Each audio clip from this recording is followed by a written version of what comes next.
So, welcome to Success Hour, a program of CxXchange, our new name that we've been wearing proudly for a few weeks now. Pretty exciting. And Percy Rose, who is co-leading this session. And wait, what's your role again, Percy, at HPE? Head of digital customer success. Head of Digital Customer Success at Hewlett Packard. He has also come from the enterprise world, and he's now applying everything he knows from enterprise over to the digital world. But for now, what we're focusing on right here is enterprise customer outcomes by persona. So not just thinking about outcomes, but in the context of enterprise, what does that look like when we're looking at customer outcomes? Yep. All right, so let's dig in. All right, customer outcomes framework. I guess some of the things we want to just cover is just a quick recap of last week when we were talking about the customer journey map and what that looked like when you're measuring a customer journey map for enterprise customers and the 5 primary components.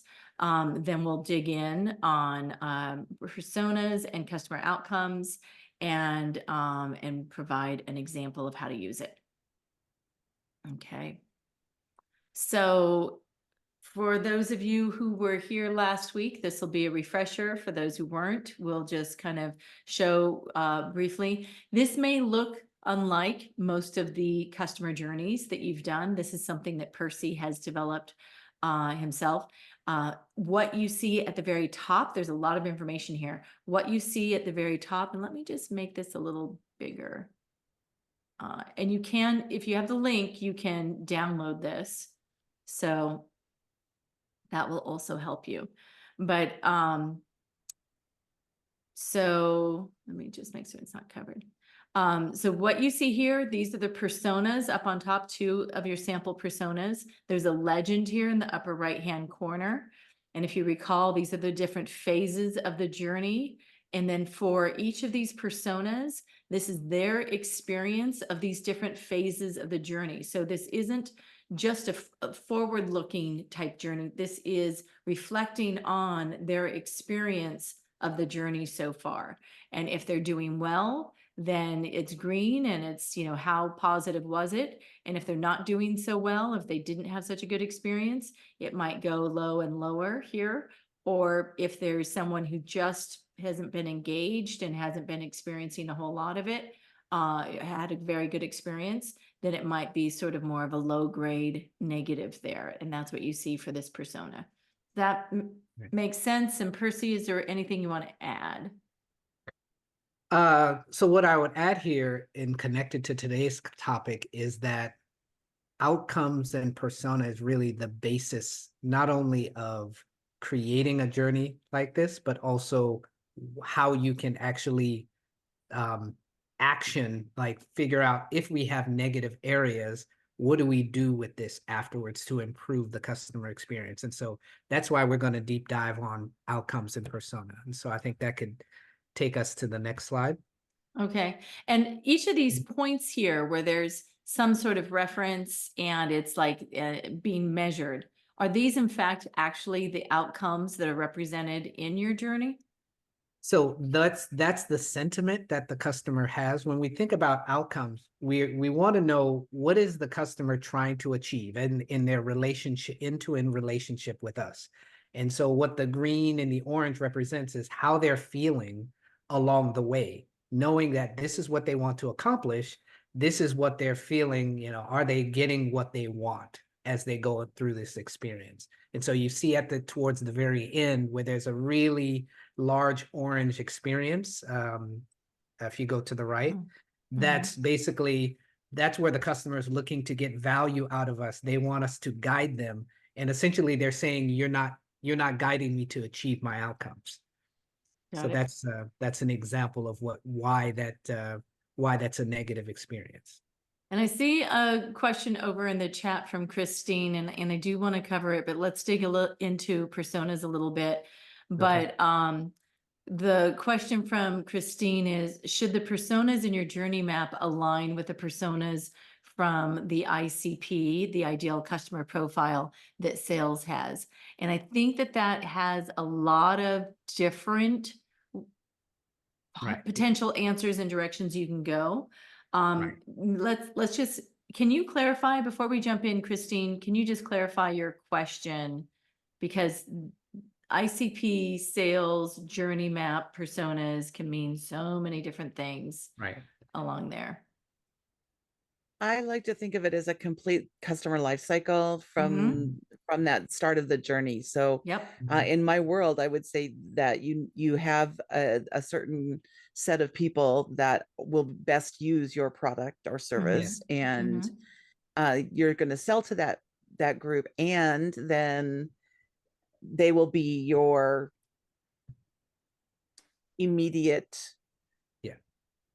circle of people that you deal with at the client organization. Yes. But I also see, Percy, I think maybe we talked about this once, was the sometimes the people that you work with from a success perspective broaden, are it's a bigger group than what happened during the sales cycle. And Right. and Yeah. how do you, and again, right or wrong, I don't know. Yeah. Yeah. How do you manage all of that? Ideally, Yeah. those two would match. So for example, you'll see here, we have a list. I'm going of- to differ with you there. Okay. Well, Go okay. ahead. Good. Well, Well, okay. So I'll differ, and then you can tell me how, if I'm wrong, or Sure. how I'm wrong, or Sure. or how we're both right, or how we're Right. both right, whatever.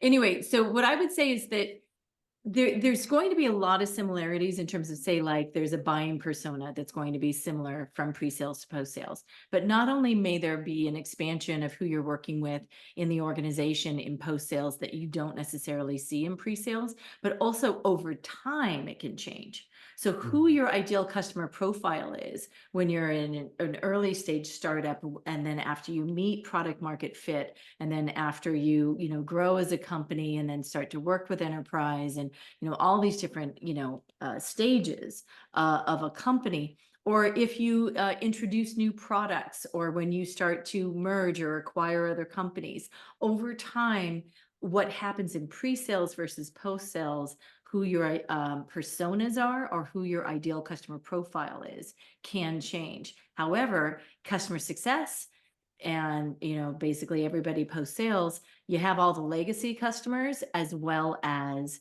who's your ideal customer coming up in the future. So you might have different types of personas, and that's why that you might end up segmenting a little differently.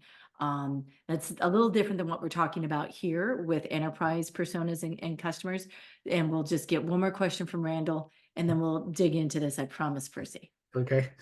So when we talk about users, at least in the world I was in, it could be users of the product and service. It could be those that have purchasing power, maybe even procurement. It could be a number of different, personas or customers that would obviously make a determination of utilizing the product or service along with the actual users of the product. Based on the use case of how they get value. I just want to make sure that's a correct statement when we talk about users or personas. We're talking a wider range rather than just the actual users. No, so users are one type of persona. Right. You can have your buyer, you can have your influencer or champion or admins. There's a variety of different types. You can have end users.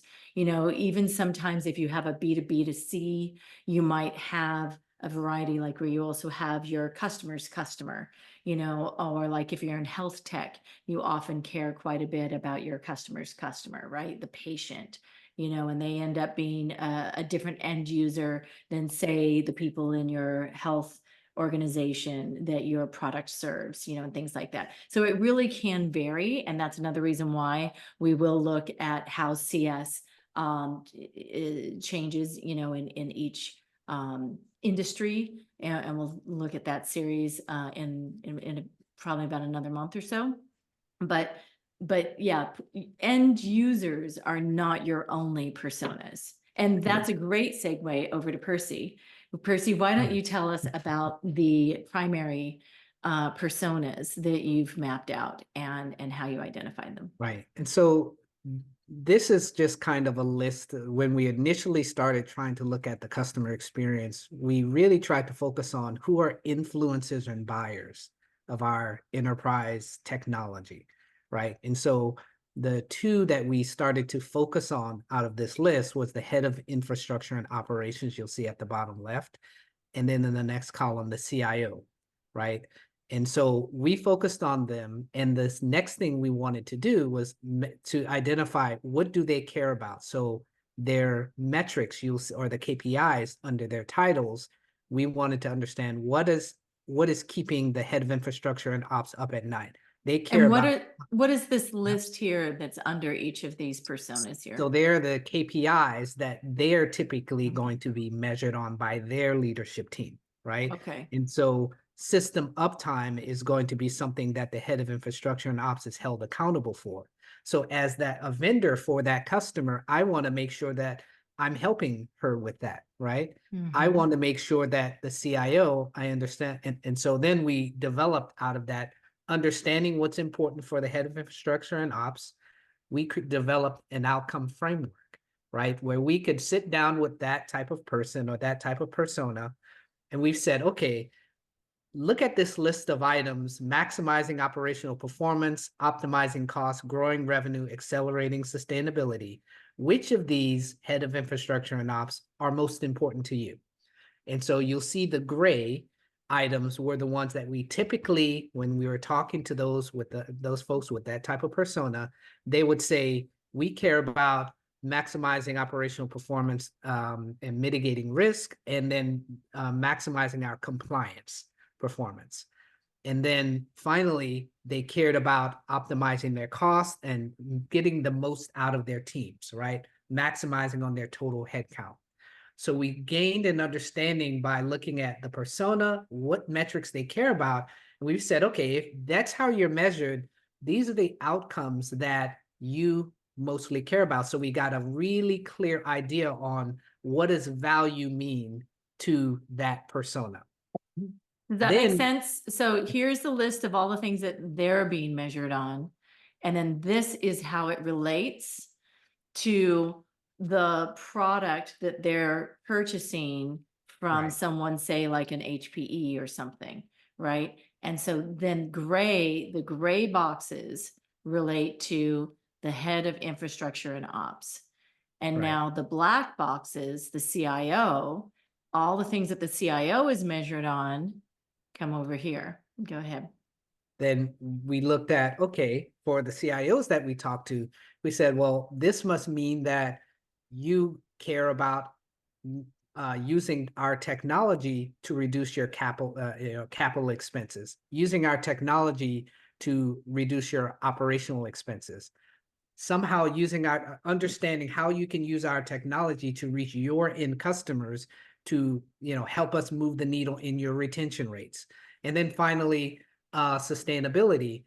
Many want to, sustainability is a major topic in tech right now. So they want to measure their carbon emissions, for example, or how much are their electricity costs or something like that. That will fall under sustainability category.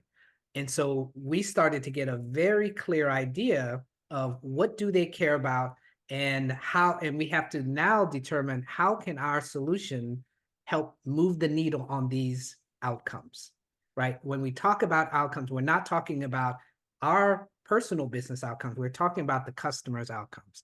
So finally, how do we use all of that? So after we understood that they had a negative experience, they didn't feel guided by us on those outcomes, we started to develop a chart. And we have a tool that we put this in, Gainsight. But basically we started to connect all of these dots. So we take one of those categories, maximizing operational performance. And then we looked at what are the KPIs that we can agree to measure between ourselves, between us and your company, and make sure that we're improving. And so then you can see we chose 4 KPIs. How well are our machines connected together? What are the number of critical P1 incidents per quarter? What's the system uptime? And then what are the days that, how many days does it take to get the issue resolved? The head of infrastructure and ops is the one who cared mostly about these. And so we wanted to say, what's the standard in the industry? And then what's your expectation of the performance, right? We not only want to identify or ask you, are you happy with us? We want to get very, very clear on what is the quantitative measure that you're expecting us to hit. And so then we track it, right? When we're looking at, can we improve at guiding the customer at achieving this outcome? We wanted to see, okay, connectivity rate, they wanted 90%. We were at 40%. There's no mystery now, right? There's no mystery on, is the customer happy with us or not? We know this is what they want for value. Number of critical incidents, we ended up having average of 5 a quarter. They wanted 1 per quarter. System uptime, they wanted 4 nines of system uptime. We gave them 98% uptime. So essentially, we took this concept of, here are the personas, here are the outcomes they want, and we made it granular to say, okay, what quantifiably does that look like? And if we achieve these things, that would translate to value for our customers. That's what I can say about that. And, you know, some of the things you can look at the system uptime as for the industry benchmark, right? And you can see that the industry benchmark is 95%. So sometimes what you might do is say, well, I know what your expectations are as a 4 nines. We can try to get there, but we're at the industry benchmark right now, let's say. And then, you know, and we'll try to get there with you so that you can set expectations so that maybe they, you know, the ultimate goal is 4 nines, but they weren't really expecting 4 nines this quarter yet, right? It can also be about perception and how you communicate with your customer, right? And how you sort of set up for something like that. But when you're looking at a difference between 40 and 90%, yeah, that's probably the big thing that they're really concerned about. And what we find is that the customers love the level of granularity because they're trying to justify why they're investing money working with you, right? And so if they can turn around to their leadership and demonstrate the progression, the trends, the results, the business outcome results, it makes a renewal conversation or expansion conversation much easier. Or at least you understand where you're at. And if you're really looking at customer health, which is part of what this is showing you here is what the customer health is, then you have something real to base it on. And you can say, there are some key things that we need to do. So if we go into this renewal conversation and we need to, you know, at least come clean on like, this is where we're at. We know we need to get better, that sort of thing, right? And so then if you take a look at that, at least you can have a real conversation with them. Now, if it's the same conversation as you had last year and you promised you would get better and you didn't, then that's also where you're talking about customer life cycle, right? Where you would see how they've been progressing over the past few years and see like, we keep telling them we're going to get better. And in fact, we haven't. No wonder they're churning. And then you can at least project, we think they're going to churn, unless you think, yeah, maybe we can save it. It's really hard to rip our equipment out. But, you know, there you go. You certainly won't be doing expansions anytime soon. Right. So some of the questions in the chat we have, just a second, but also there's really only just a few books out there that are talking about outcomes. So if people are familiar with other books or articles or things like that, please share them. We didn't have a lot to share. And then we have questions that we're going to be setting up for the breakout that we should go to very momentarily. Just how do you and your team identify and measure outcomes for your customer? Do these outcomes differ by persona? More likely to do that when it comes to enterprise, but maybe not. How do you track and communicate progress for those outcomes? How do you tie your CS metrics to revenue and business growth and outcomes? So be sure, Kathy, can you put those links back over in chat again? And then Larissa is asking, how do you balance working towards the DM outcomes? I'm not sure what that is, and other personas that may differ. Decision maker. Oh, decision maker. Oh yeah, that makes sense. So how do you balance working towards the decision maker outcomes and other personas? Well, that's a great question. Do you want to answer it in terms of your own perspective, Percy? Yeah, we mainly focus at this point on the decision maker outcomes because we're, it's a tops down approach. And, at the end of the day, we want to track what the decision maker cares about and what's our progress towards it, because they're the one who's going to pay at the end of the day. Well, and so, but that's another thing to think about is, for your account, sometimes, you just focus on the decision maker, but if they're actually listening to one of the primary influencers who's, really using it and they're like, I don't know, what do you think, Joe? And Joe's like, no, then you might also want to think about what are Joe's KPIs and all of that. So, but that's a great thing to discuss in our breakout groups. So we should definitely add that into the conversation. I'm going to set up the breakout groups. Anything else before we go to breakout groups here? Everybody have all of your, do you have all the links? Are you good? Oh, the 4 Steps to the Epiphany by Steve Blank. What's that, Gary? If we go to breakouts. Outcomes oriented book. Nice.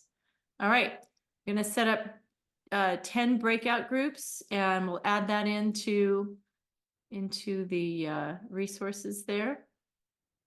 We'll come back in 20 minutes.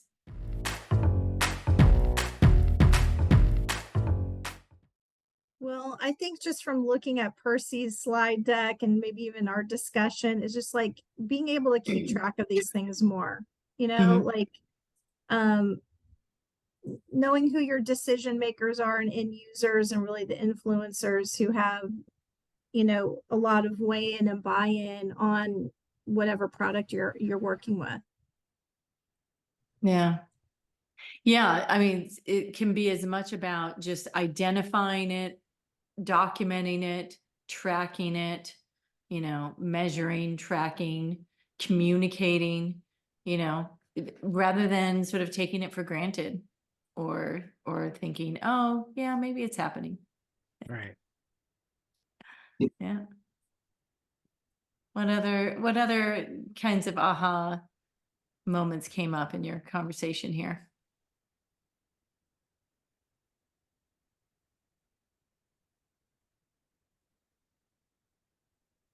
What do we have?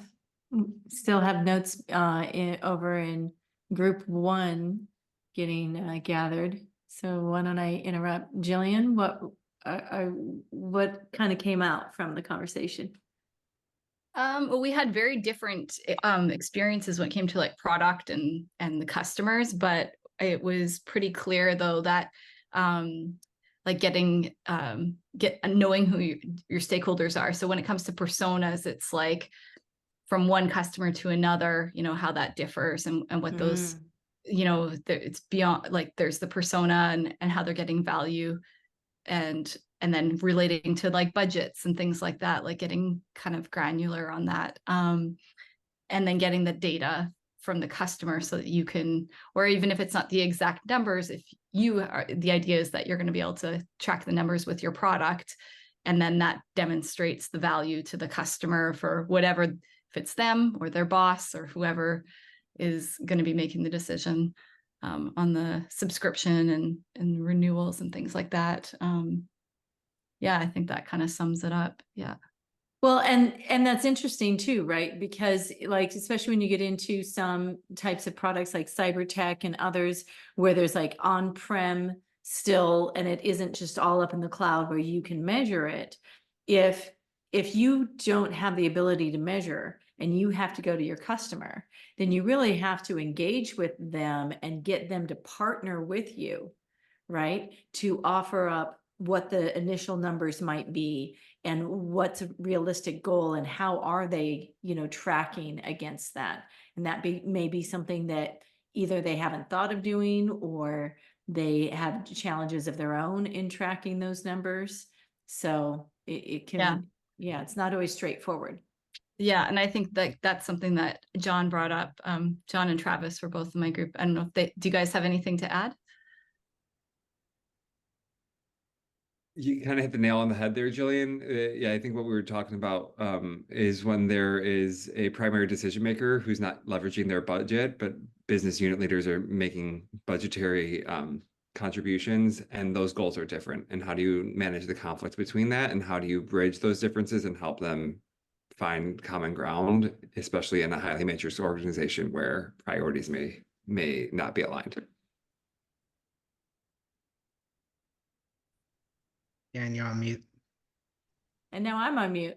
I see over in the chat, Kyle, you're sort of weighing in and chiming in about the telemetry. What is telemetry, and fill in the rest of folks on what telemetry is and the value of it. Sure. So, I mean, just coming from an organization where it was cybersecurity and it was pretty much all on-prem, we had very little, if any, visibility into what customers were doing as they interacted with the product. Most of our insights had to come from support calls and interactions that you had. It was a very manual process, and we didn't have an opportunity to be as data driven.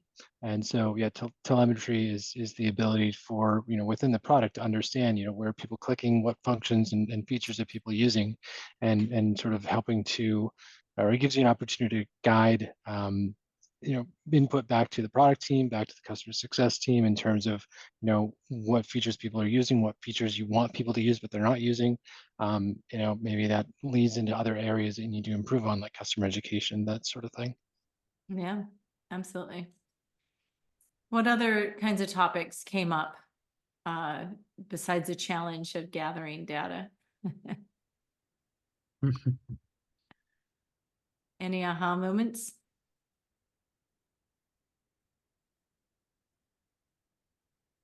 And go to, yeah. I think with anything, it's always a data challenge, right? Which is, you can have all the data you want, but I think you need to always fall back on engaging with your customers to validate what that data means. And I put in the chat, we use Pendo as a way to understand usage for the products that we had, but that always needs to be validated with your customers to ensure you understood what that data meant, and to ensure that it was meaningful in regards to what you plan on doing with it based on the outcomes of the usage, or maybe where there was potentially not fulfilling the entire customer journey through what you thought they should be doing as they're engaging with that product. And so that was always a component that we bounced off everything, which was, hey, here's the data that substantiates what's happening, but then go back to our customers to kind of validate and maybe get more clarification what that meant. Yeah. Well, and that's something to think about too, right? Is that like Loom all the time will tell me how many meetings I've saved because people have looked at a Loom recording. It's like, did I save those meetings? Like maybe you should check in with your customer and why are they using your product? How are they using it? What are their goals? And and how can you connect with that? And sometimes you're doing that in an enterprise fashion, and sometimes you're doing it in a one-to-many fashion, but there's still ways to achieve that. Gul, is that how you pronounce your name? Gul? Yeah, hi. My name is Gul. Yeah. So one of the challenges we came towards the end of our discussions in our group was that, okay, as a customer success, you realize all those fantastic outcomes and you communicate to customers and everything, but how do you tie it back to your business company growth and what was the question? The growth and outcomes.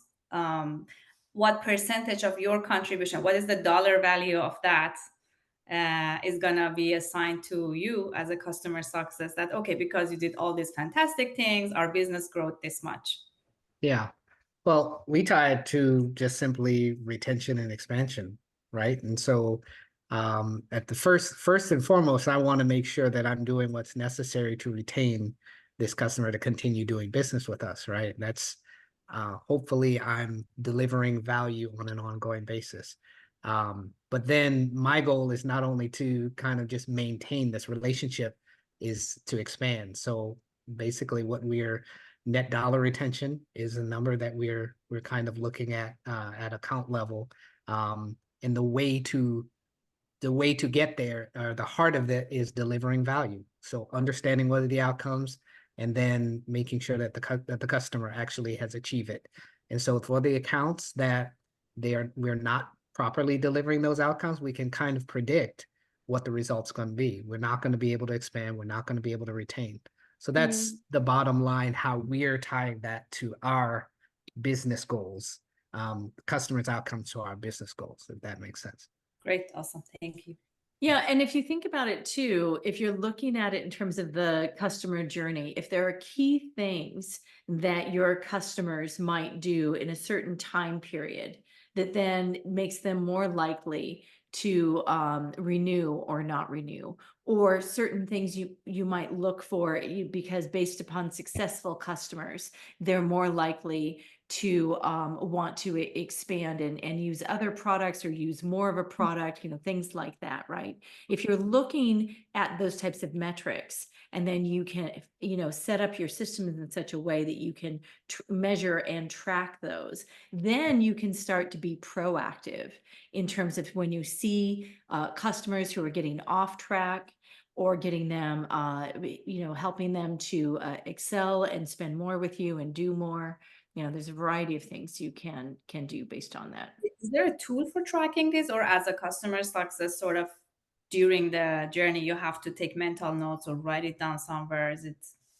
Well, I think it varies. What are you going to say, Percy? Yeah. Yeah, we have to have a tool. It's a lot of customers, so we use Gainsight to track a lot of the customer data, performance, et cetera. Well, and so when you think about it, the data is based in a number of different sources.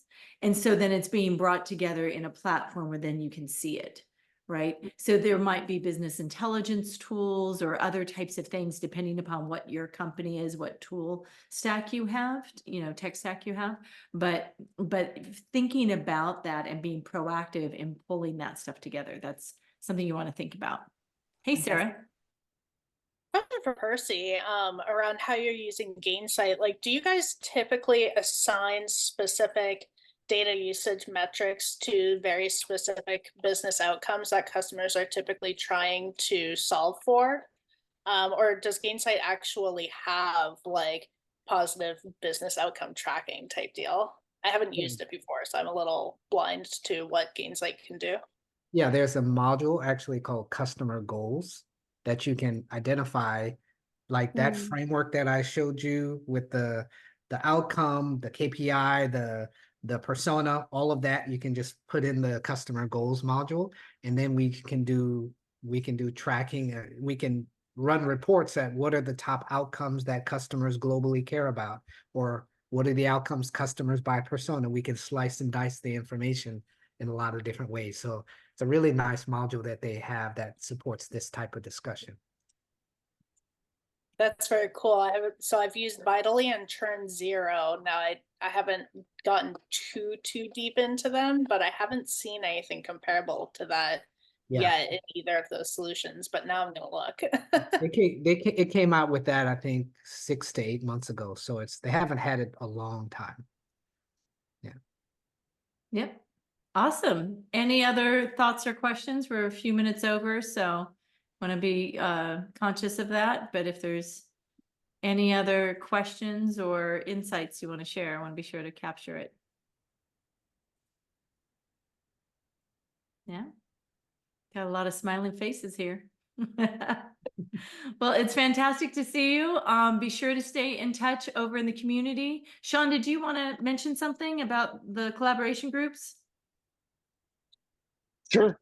Anyone who is looking for support, either in their current role or if you're in between roles and job seeking, we've got a set of collaboration groups for CSMs and also for CS leaders. So I run the CS leader side of things, and would be happy to answer any questions. And I know that the links are typically shared earlier in the meeting, but maybe Jan, you can drop the sign-up sheet link in there if you've got it handy. And we've got a series of 8 groups currently set up now for CS leaders based on experience and where you're located. And these are basically set up to be mastermind groups where you have a system of support and guidance, with a group of you can talk about items that are related to your current role, or if you're job seeking, empathize with each other, or do interview prep, review presentations you may be working on. So it's a great format, and we've been doing this for a few months now, and would love to have anyone join who's interested in collaborating with each other. We're all better together, and anything that I can do to help support the community, would love to make these groups better for everyone. And I just put the links over in chat again. We have the LinkedIn group to join or to follow. Then the next one is the Slack community, and that's where you'll find the collab groups, any of those channels. You also see 2 forms here that you'll also find in the Slack channel, collab groups for CSMs and for CS leaders. There's 2 different ways to sign up for CSMs or CS leaders. And we've got welcome. a form for CS. Sorry to talk over you there, Jen. There's a form for CSMs. So you fill out the form, and our folks that are helping manage that community will assign you to a group. For CS leaders, it's a little bit more self-service, right? If you're a leader, we want you to step up, pick a group that you think is a good fit for you based on who's in the group, rather their experience level, what type of companies are working for, early stage, startups, growth stage, etc. So anyways, reach out if you have any questions. We've got channels for everything in Slack. Yep. And is the first, if you're job searching, or if you're in your first 6 months of a role, or if you're post 6 months in a role, is how we're organizing them. All right. And say goodbye to Sarah's puppies there. You can get my cat in the background, and we'll have a great night, and we'll see you next Tuesday. Thank you so much for tuning into this week's episode of Success Hour, formerly known as CS Office Hours. We regularly put out new content, so to be the first to know, like this episode, tap that notification bell, hit that subscribe button, and we look forward to seeing you soon.